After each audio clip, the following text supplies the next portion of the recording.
Selamat pagi siswa-siswi kelas 8 yang dikasihi Tuhan. Pada pagi hari ini kita akan belajar tentang materi Yesus mengutus Roh Kudus. Seperti biasa, sebelum kita memulai pembelajaran kita, mari kita awali dengan doa. Dalam nama Bapa, Putra, dan Roh Kudus. Amin. Bapa di surga, terima kasih atas kesempatan ini kami boleh berkumpul kembali di tempat ini. Mohon berkat-Mu Tuhan, kiranya kami mampu mempelajari materi yang akan kami pelajari, yaitu tentang Yesus mengutus Roh Kudus. Kiranya kami semua semakin menyadari bahwa Roh Kudus senantiasa menyertai kami sepanjang hari. Doa ini Tuhan kami serahkan ke dalam tangan-Mu, sebab Engkau yang berkuasa kini dan sepanjang masa. Amin. Bapa, Putra, Roh Kudus. Amin. Baik, murid-muridku yang dikasihi Tuhan, kita lihat tujuan pembelajaran kita terlebih dahulu, yaitu menjelaskan makna Roh Kudus dalam kehidupan umat Katolik. Kemudian yang kedua, memahami peran Roh Kudus dalam gereja dan kehidupan sehari-hari, serta mengidentifikasi cara-cara Roh Kudus bekerja dalam diri umat beriman.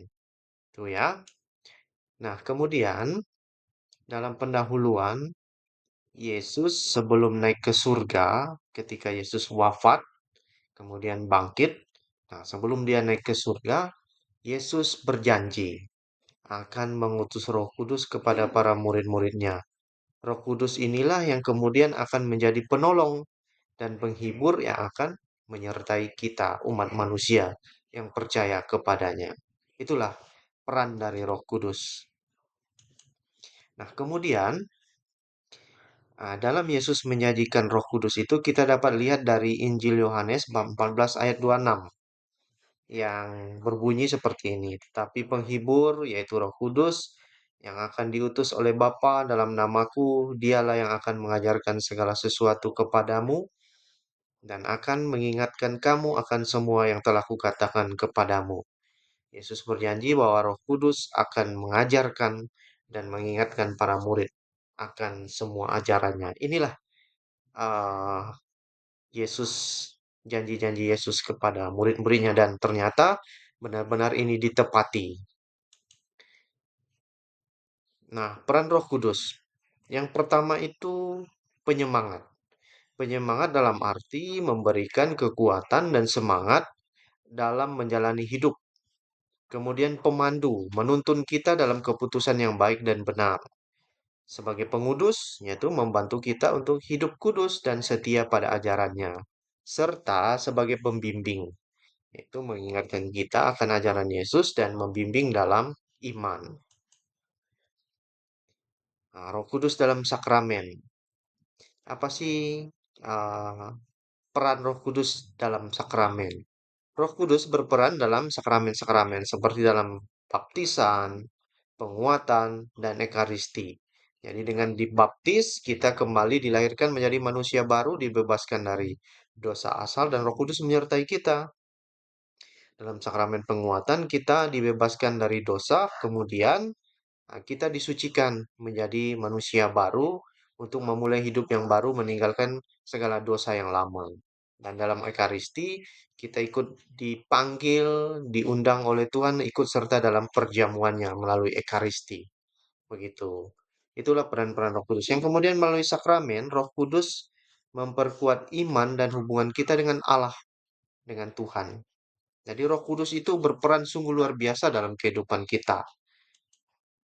Nah, Roh Kudus dalam kehidupan sehari-hari, bagaimana perannya? Yaitu memotivasi kita, mengajak kita untuk berdoa, memohon bimbingan Roh Kudus sebelum membuat keputusan penting, yaitu dengan mengikuti inspirasi Roh Kudus untuk berbuat baik pada sesama dan membiarkan Roh Kudus bekerja melalui tindakan kasih kita.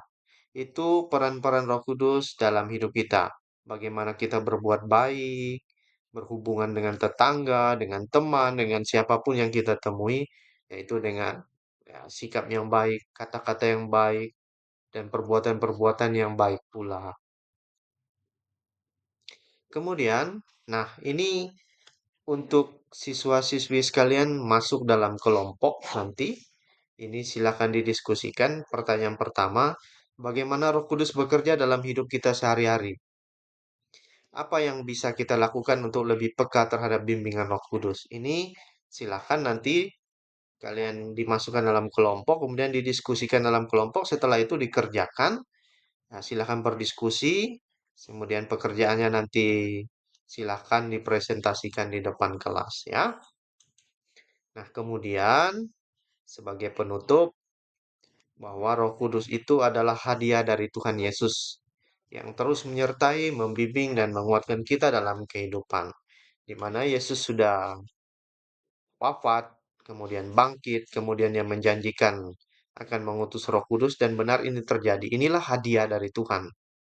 Ketika dia sudah meninggalkan dunia ini, dia kembali ke pangkuan Bapa di surga, duduk di sebelah kanan Allah Bapa di surga sebagai Raja, dia kemudian menghadiahi kita umatnya dengan Roh Kudus untuk menyertai, membimbing, menuntun kita kepada kehidupan yang baik.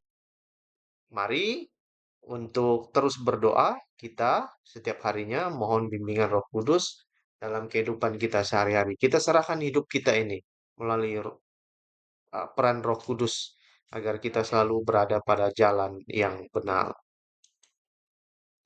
Baik, siswa-siswi sekalian, demikian pertemuan kita pada pagi hari ini.